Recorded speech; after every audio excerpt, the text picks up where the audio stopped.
The book, Do More Than Give, The 6 Practices of Donors Who Change the World, is a new book that I've co-authored with John Kane and Mark Kramer of FSG, Social Impact Consultants. And really, the whole idea behind Do More Than Give is looking at some of the most effective practices of donors today, all kinds of foundations, whether corporate foundations, community, large private or small family foundation, even generous individuals, and how they can go beyond check writing, both making grants and writing checks, but also going beyond that to get more impact with their philanthropic dollars.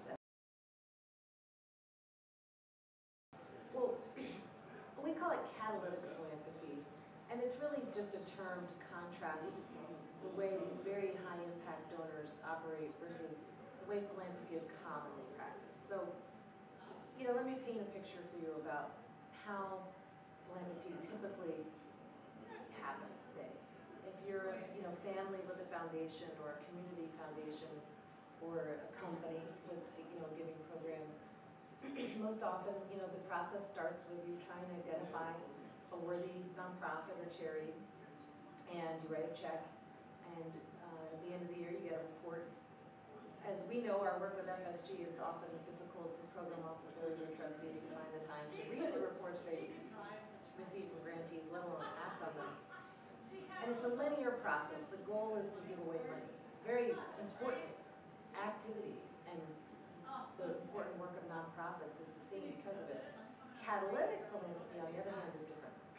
There, the goal is not just to give away money, it's to solve a problem.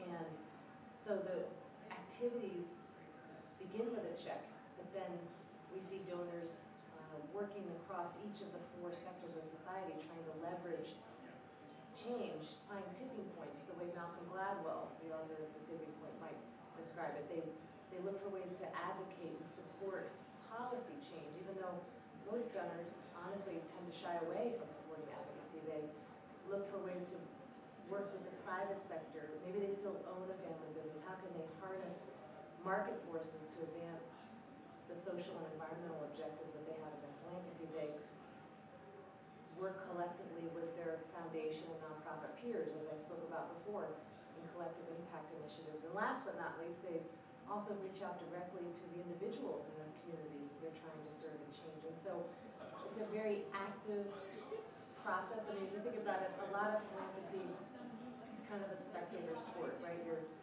one step removed, you write a check, and you hope it does good.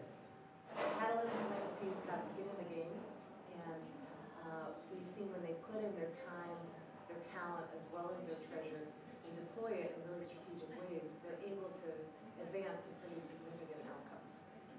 And the reason we wrote Do More Than Give is because we feel now more than ever it's imperative that donors find ways to maximize their philanthropic resources. I mean, if you think about it, more than $300 billion is given to nonprofits in the US alone each year.